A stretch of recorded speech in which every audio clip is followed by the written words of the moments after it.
नमस्कार, this side advocate Ishan Gupta और आप देख रहे हैं आईवी लीगल। आज की इस वीडियो में हम आपको बताएंगे कि अगर किसी प्रॉपर्टी पर नीलामी हो रही है बैंक के द्वारा या आपने किसी प्रॉपर्टी को गिरवी रखकर लोन लिया था बैंक से और ऐसे केस में अगर आप लोन को डिफॉल्ट कर गए और अब बैंक आपकी उस प्रॉपर्टी को ऑक्शन कर रहा है, उसकी नीलामी करके बेच रहा है, तो उसको कैसे बेचना है और इस पर क्या प्रोविजंस हैं जो लागू होते हैं, कौन सा एक्ट है जो गवर्न करता है ये सारी विधि को, इस पूरे प्रोसेस को। और इसके अंदर जो सरफेसी एक्ट नाम का एक एक्ट है जो लागू होता है इस पूरे प्रोसीजर में, जहां पर आप बैंक से लोन लेते हैं, डिफॉल्ट हो जाता है, वो जो प्रॉपर्टी आपने गिरवी रखी थी उसको फिर बैंक नीलामी करता है, इस पर सरफेसी एक्ट लगता है। वो सरफेसी एक्ट किसको प्रोटेक्ट करता है? बैंक को प्रोटेक्ट करता है या बोरोवर को करता है या दोनों को करता है? और अगला क्वेश्चन हम ये डिस्कस करेंगे कि क्या सरफेसी एक्ट सारे लोन्स पर अप्लाई करता है। लोन से मतलब है मेरा यहाँ पर कि क्या दो तरह के लोन है, सिक्योर्ड लोन, अनसिक्योर्ड लोन। एक सिक्योर्ड लोन है जिसमें आपने कुछ गिरवी रखा है, अनसिक्योर्ड जिसमें आपने कुछ भी गिरवी नहीं रखा है। और ऐसे केस में क्या वो एक्ट दोनों पे अप्लाई करेगा। और लास्ट क्वेश्चन कि अगर सरफेसी एक्ट के तहत प्रॉपर्टी की नीलामी होती है तो वो प्रॉपर्टी की नीलामी कैसे होती है, क्या प्रोसीजर है, और उस प्रोसीजर के अंदर एक बोरोवर अगर है जिसने गलती से कुछ कारणों के कुछ अनफोर्सिएबल सर्कमस्टेंसेस के कारण उससे डिफॉल्ट हो गया है और अब वो चाहता है कि प्रॉपर्टी की नीलामी ना हो, तो वो इन सबसे कैसे बच सकता है। इस वीडियो पे अंत तक अगर आप बने रहेंगे तो इन सारे क्वेश्चंस का जवाब आपको मिल जाएगा। स्टार्ट करते हैं। देखिए, सबसे पहले इस पूरे प्रोसीजर को समझने से पहले हमको आना होगा लोन पर, जो कहता है कि दो तरह के लोन होते हैं। ये समझना इसलिए जरूरी है क्योंकि सरफेसी एक्ट सिर्फ सिक्योर्ड लोन पर अप्लाई होता है। तो सिक्योर्ड लोन क्या होता है? सिक्योर्ड लोन वो लोन होता है जिसमें आप लोन लेते समय कुछ सिक्योरिटी रखते हैं बैंक में कि अगर आप डिफॉल्ट करेंगे तो वो सिक्योरिटी, बैंक के पास ऑप्शन होगा कि वो सिक्योरिटी को सेल करके अपना पैसा रिकवर कर पाए। अनसिक्योर्ड लोन में ऐसी कोई भी किसी भी तरह की सिक्योरिटी नहीं होती है। ठीक है, तो अब इसमें यहाँ पर जैसे सिक्योर्ड लोन के अंदर यहाँ पर ये सिक्योर्ड लोन का जो पार्ट है वो मैंने अनसिक्योर्ड में लिख दिया और अनसिक्योर्ड का पार्ट सिक्योर्ड लोन में लिख दिया है, तो उससे आप कंफ्यूज ना हो। लेकिन कहने का मतलब ये है कि जो सिक्योर्ड लोन के अंदर वाली सारी चीजें आती हैं उसमें सिक्योरिटी होना जरूरी है। तो इसीलिए सिक्योर्ड लोन में जैसे आप जब आप होम लोन लेते हैं या किसी भी तरह का लोन अगेंस्ट प्रॉपर्टी लेते हैं, तो उसमें क्या होता है कि आपको चीजें रखना पड़ती हैं एज ए गिरवी। कार लोन लिया आपने तो कार को ही वो कोलेट्रल मान लेता है बैंक, या होम लोन लिया तो उसी होम के कागज, उसी हाउस के कागज बैंक एज अ सिक्योरिटी रख लेता है, मॉर्टगेज करके रख लेता है। तो ये होते हैं सिक्योर्ड लोन। और अनसिक्योर्ड लोन में जैसे कि पर्सनल लोन हो गया, आप क्रेडिट कार्ड के बेसिस पे जो लोन लेते हैं वो अनसिक्योर्ड लोन होता है। तो ये होते हैं अनसिक्योर्ड लोन। अब आ जाते हैं सीधा मुद्दे पे। देखिए, अब ये हमने इसलिए जाना सिक्योर्ड और अनसिक्योर्ड क्योंकि जो सरफेसी एक्ट है जो नीलामी की पावर्स देता है, जो बैंक को अधिकार देता है कि वो ऑप्शन कर सकता है बिना कोर्ट जाए, तो ये सारे अधिकार सिर्फ सिक्योर्ड लोन के केसेस में उसके पास होते हैं एक्सरसाइज करने के। तो अगर आपके पास आपका ऐसा केस है जिसमें आपने क्रेडिट कार्ड पे डिफॉल्ट किया है और आपको डर है कि वो मेरे घर को ऑप्शन कर देंगे, तो ऐसा नहीं हो सकता, वो गवर्न नहीं होता है इस एक्ट के तहत। वो किसी और एक्ट में गवर्न होगा, उसके लिए सेपरेट रिकवरी का सूट फाइल करना होगा, वो यहाँ पर गवर्न नहीं होता। अभी हम बात कर रहे हैं सिक्योर्ड लोन की रिकवरी का, जिसमें अगर प्रॉपर्टी के ऑप्शन होता है तो कैसे बचना है। अब देखिए, सरफेसी एक्ट का फुल फॉर्म क्या है, काफी बड़ा है लेकिन इसको समझ लेंगे हम कुछ 4 पॉइंट्स में। इसका फुल फॉर्म है securitisation and reconstruction of financial assets and enforcement of security interest. देखिए, सिक्योरिटाइजेशन से मतलब है कि आपने कोई चीज सिक्योरिटी पे रखी थी, उस चीज को रिकंस्ट्रक्ट करना, वो एक फाइनेंशियल असेट है बैंक के लिए। वो बैंक के लिए फाइनेंशियल असेट है। बैंक क्या करेगा, अब जब अगर वो डिफॉल्ट कर देता है, जो अगर बोरोवर डिफॉल्ट कर देता है, तो वो अमाउंट, वो जो प्रॉपर्टी ने सिक्योरिटी रखी थी, उसको सिक्योरिटी इंटरेस्ट को वो एनफोर्स करके और पैसा रिकवर कर लेगा। एनफोर्स करके मतलब कि उसको बेच के रिकवर कर लेगा। इसी को हमने 4 स्टेप में डिवाइड किया है कि this act allows Indian banks and financial institutions. अब इंडियन बैंक्स के अंदर कमर्शियल बैंक भी आता है, कोऑपरेटिव बैंक्स भी आते हैं। कमर्शियल बैंक्स मतलब एचडीएफसी हो गया, ये एसबीआई हो गया, ये सारे कमर्शियल बैंक्स हैं। कोऑपरेटिव बैंक्स मतलब कि जो बहुत इनका मोटिव होता है कि लो इंटरेस्ट रेट पे आपको लोन ऑफर करना। ठीक है, तो ये होते हैं कोऑपरेटिव बैंक्स। तो इसमें दोनों ही तरह के बैंक्स कवर्ड है, बैंक्स या फाइनेंशियल इंस्टीट्यूशंस जो जिनके पास पावर होता है टू सेल और option the mortgage assets of credit defaulters without intervention from courts. अब ये इंपॉर्टेंट टर्म इसलिए हो जाती है विदाउट इंटरवेंशन फ्रॉम कोर्ट्स, क्योंकि यहाँ पर क्या बोला गया है कि ये एक्ट जो है, ये कानून जो है सरफेसी एक्ट का, ये बैंक और फाइनेंशियल इंस्टीट्यूशंस को अधिकार देता है कि अगर उनके जो क्रेडिटर्स हैं, जो उनके बोरोवर्स हैं, वो डिफॉल्ट करते हैं, तो उनके पास अधिकार है कि बिना कोर्ट से किसी भी तरह के इंटरवेंशन के वो प्रॉपर्टी को नीलाम करके और अपना पैसा रिकवर कर सकते हैं। ठीक है, अब लेकिन ये कौन कौन से केसेस में अप्लाई होगा और कौन से केसेस में सरफेसी एक्ट अप्लाई नहीं होगा, ये जानना जरूरी है। और इसी को हम एक एग्जांपल से समझ लेते हैं। सबसे पहले एक एग्जांपल से समझते हैं ताकि बेटर क्लैरिटी मिल पाए। फॉर एग्जाम्पल आपने होम लोन लिया, आपने होम लोन लिया, उसी घर की रजिस्ट्री आपने सिक्योरिटी के तौर पे कोर्ट उसमें बैंक में रख दी। अब आपकी ईएमआई बनी फॉर एग्जाम्पल 15,000 रुपए पर मंथ की, 15,000 रुपए पर मंथ की ईएमआई बनी, जिसमें आपको 15 साल तक ये पेमेंट करना था। हुआ ये कि आपने 10 साल तक तो कंसिस्टेंटली पेमेंट दिया, लेकिन 10 साल के बाद आपकी जो ईएमआई है वो बाउंस हो गई। अब ईएमआई बाउंस होने के कारण ये जो रूल होता है वो ये है कि 3 ईएमआई अगर कंसिस्टेंटली बाउंस हो जाती है, ये जनरल प्रैक्टिस का रूल है कि बैंक देखती है अगर 3 ईएमआई तक बाउंस हो गई है तो उसके बाद बैंक आपको, जो बोरोवर हो आप, अगर आपको हम मान लेते हैं बोरोवर, तो बैंक आपको एनपीए, नॉन परफॉर्मिंग असेट मतलब बैड लोन डिक्लेयर कर देता है। अब नॉन परफॉर्मिंग असेट जैसे ही बैंक डिक्लेयर कर देता है तो उसके बाद आपके पास ऑप्शन होता है कि आप नेगोशिएट करके वो पेमेंट दे दो, अगर आप नहीं देते हो तो फिर सरफेसी एक्ट पिक्चर में आने लगता है। सरफेसी एक्ट पिक्चर में आता है जिसमें 7 स्टेप्स के अंदर आपकी प्रॉपर्टी ऑक्शन में चली जाती है।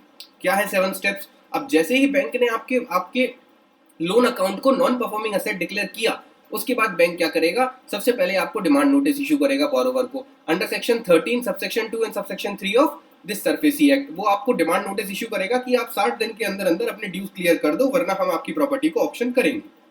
आपको नोटिस मिल गया। आपको नोटिस मिलने के बाद यहाँ पर लोग सो रहे होते हैं, जो भी बोरोवर है वो ये गलती करते हैं कि सारा मोबाइल अपना ब्लॉक कर देंगे, बैंक के नंबर्स ब्लॉक कर देंगे, मोबाइल स्विच ऑफ कर देंगे, सिम बदल लेंगे और दूर चले जाएंगे। लेकिन मुद्दा वहाँ सॉल्व नहीं होता है। अगर आप ऐसा करेंगे तो बैंक और जल्दी जल्दी अपनी प्रोसेस को स्पीड अप करके और आपकी प्रॉपर्टी को ऑक्शन कर देगा।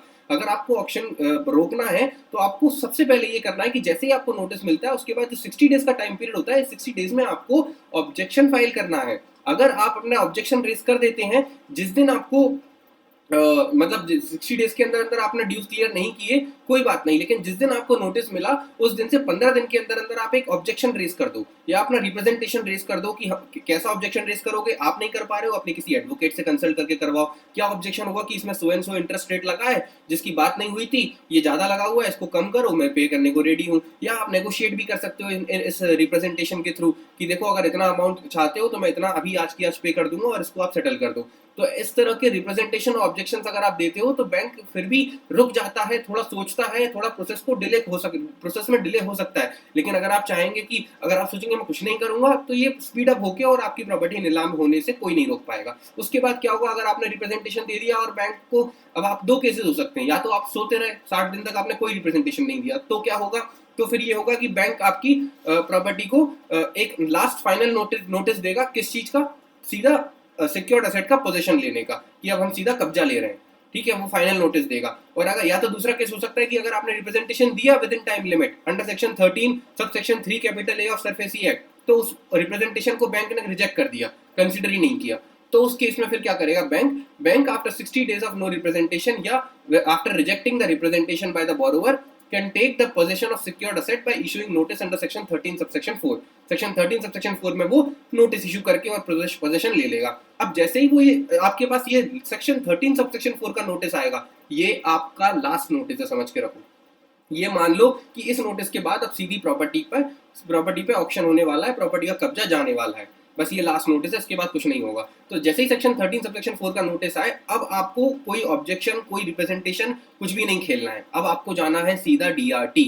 अगर आप बोरोवर हैं और आपको सेक्शन 13 सबसेक्शन 4 का नोटिस आ चुका है जिसमें वो पोजीशन लेने की बात कर रहे हैं सीधा, तो आप डेट रिकवरी ट्रिब्यूनल में जाएंगे under section 17 of SARFAESI act with in 45 days of receipt of notice. जैसे ही सेक्शन 13 सबसेक्शन 4 का नोटिस मिला उस दिन से 45 डेज में आप डीआरटी जाएंगे। डीआरटी में जाकर आप वहां पर अपना जो भी आपको सेटलमेंट कराना है वहां पर आप बात करेंगे और वहां से स्टे लेंगे। अगर स्टे ले लिया तो आपकी प्रोसीडिंग रुक जाएगी, नहीं अगर आपको वहां से फेवरेबल ऑर्डर आता है तो आप डीआरटी में जाएंगे। डीआरटी क्या है? डेट रिकवरी अपीलेट ट्रिब्यूनल, ये इसका अपीलेट ट्रिब्यूनल है under section 18 of SARFAESI act. जैसे ही आपको डीआरटी का ऑर्डर मिला उससे अगर आप सेटिस्फाई नहीं है तो 30 दिन के अंदर अंदर आपको डीआरटी में अपील करनी है। यहाँ से भी अगर आप एग्रीव्ड हैं तो फिर आप जा सकते हैं रिट पिटिशन फाइल करके हाई कोर्ट के अंदर। ठीक है, अब अगर मान लो आपने ये सब चीजें नहीं करी, आप ना आप सोते ही हो, मतलब आप सोते ही रहे, ना तो आपने सेक्शन 13 सबसेक्शन 4 के नोटिस पे ध्यान दिया, ना आप डीआरटी गए, ना डीआरटी गए, ना डब्ल्यूपी फाइल करी, आपने रिट पिटिशन फाइल करी हाई कोर्ट में, तो फिर क्या होगा, फिर बैंक जाएगा सेक्शन 13 सबसेक्शन 4 के नोटिस देने के बाद बैंक एक एप्लीकेशन देगा डिस्ट्रिक्ट मजिस्ट्रेट को for helping the bank to take possession of borrowers asset. अब देखिए बैंक के पास तो इतना बल नहीं है, वो तो बैंक है, वो थोड़ी पुलिस है। तो बैंक जाएगा कोर्ट के पास और कोर्ट से बोलेगा, रिक्वेस्ट करेगा कि देखो सो एंड सो प्रोविजन के तहत हमने इनको सारे नोटिस दे दिए, ये अभी भी हमको पेमेंट देने के लिए तैयार नहीं है, तो आप हमको कोई कोर्ट कमिश्नर या कोई पुलिस स्टेशन से पुलिस ऑफिसर्स ऑथराइज करा दो ताकि उनके साथ जाकर हम इस प्रॉपर्टी पे कब्जा ले पाए। तो ये कोर्ट में एप्लीकेशन फाइल करेंगे, कोर्ट इनको कब्जा वारंट इशू करेगा और उस कब्जा वारंट में पुलिस ऑफिसर असाइन कर देगा। उस पुलिस ऑफिसर के साथ रिक्वायर्ड पुलिस बल के साथ ये जाएंगे और आपकी प्रॉपर्टी का कब्जा ले लेंगे और आप कुछ नहीं कर पाएंगे। उसके बाद प्रॉपर्टी का वैल्यूएशन होगा, ऑक्शन नोटिस जारी होंगे, ऑक्शन होकर असेट सेल हो जाएगा। सेल होने के बाद जो अमाउंट उसका रिकवरी बैठ रही होगी वो रिकवर कर लेगा बैंक। इस पूरी चीज को अगर आपको रोकना है तो आपको ये 3 स्टेप उठाने पड़ेंगे और ये 3 स्टेप को भी अगर आपको रोकना है तो आपको सबसे पहले यहीं पर ऑब्जेक्शन लेकर और नेगोशिएट करना होगा, सेटलमेंट करना होगा, तो आपको ये यहाँ तक कहानी बिगड़ेगी नहीं। अंत में निष्कर्ष सिर्फ इतना है कि जितना लेट करते जाएंगे उतना ज्यादा प्रॉब्लम बढ़ती जाएगी। अब इसमें एक इंपॉर्टेंट पॉइंट है, वो ये है कि एक union bank of India versus Rajat infrastructure private में सुप्रीम कोर्ट का केस था जिसमें ये क्लियर लेट डाउन किया था कि अगर आप डीआरटी से अग्रीव्ड हो, डेट रिकवरी ट्रिब्यूनल से अग्रीव्ड हो, उसके ऑर्डर से सेटिस्फाई नहीं हो, तो आप डीआरटी में जब अपील करते हो तो ये मेक श्योर करना है कि जो भी टोटल लोन अमाउंट है उसका 50% आप डिपॉजिट कर चुके हो, तभी आप डीआरटी में अपील कर सकते हो, अन्यथा नहीं कर सकते।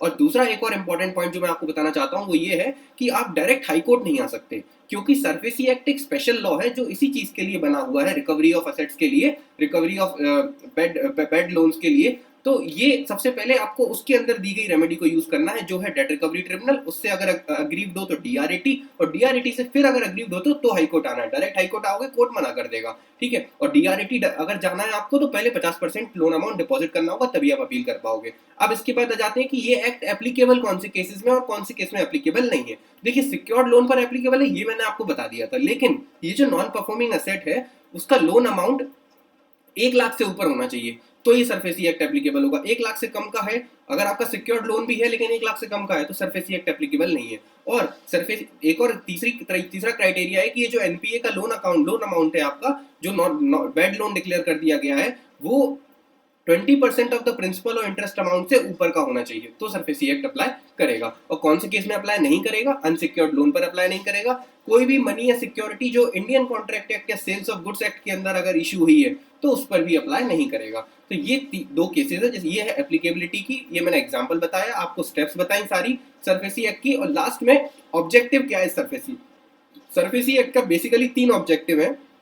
पहला है कि बर्डन रिड्यूस करना, जो नॉन परफॉर्मिंग एसेट्स होते हैं, मतलब कि जो बैड लोन्स हैं, जो लोग डिफॉल्टर्स हैं, उनको खत्म करके उनका फटाफट स्पीड अप करके उनकी जो भी एसेट्स है उनको बेचो, उससे रिकवरी करो ताकि बैंक अपने मोशन में आ पाए, पैसा डेड ना रहे, ठीक है। तो एनपीएस को रिड्यूस करना, एनपीए के बर्डन को, फिर क्योंकि बैंक का पैसा फंसा हुआ है ना, तो उस कारण से जो ग्रोथ है वो स्टेगनेंट हो गई है, तो इकोनॉमी पे इंपैक्ट आता है, इसलिए reduce the burden of NPA. दूसरा है कि डेट रिकवरी प्रोसेस को स्ट्रीमलाइन करना, क्योंकि एक कोई हाई कोर्ट चला गया, कोई सिविल कोर्ट चला गया, कोई डिस्ट्रिक्ट कोर्ट चला गया और किसी ने आके यहाँ पर डेट रिकवरी ट्रिब्यूनल ने फाइल कर दिया, तो इन सबको हटाकर एक ही फोरम कर दिया, डीआरटी पे जाना है, डीआरटी से अग्रीव्ड हो तो डीआरटी पे जाना है और उस पे भी जाने से पहले 50% डिपॉजिट करना है, ठीक है। और थर्ड है कि to enable quick possession and sale of secured assets, bank को जल्दी से जल्दी कैसे रिकवरी मिलेगी, जल्दी से जल्दी वो अपने सिक्योर्ड एसेट पे पोजीशन कैसे पा सकता है, तो उसके लिए ये टाइमलाइन पूरी दी गई जो मैंने अभी आपको समझाई। अगर आप वीडियो पे अंत तक बने हुए हैं और आपको सरफेसी एक्ट, मुझे उम्मीद है कि पूरा ओवरव्यू समझ में आ गया होगा कि कैसे ये चलता है, किन किन लोगों पर लागू होता है, कहाँ लागू नहीं होता है और क्या प्रोसीजर है इसका, कैसे इससे बच सकते हैं। ये सारे क्वेश्चंस होप मैंने आंसर कर दिए हो।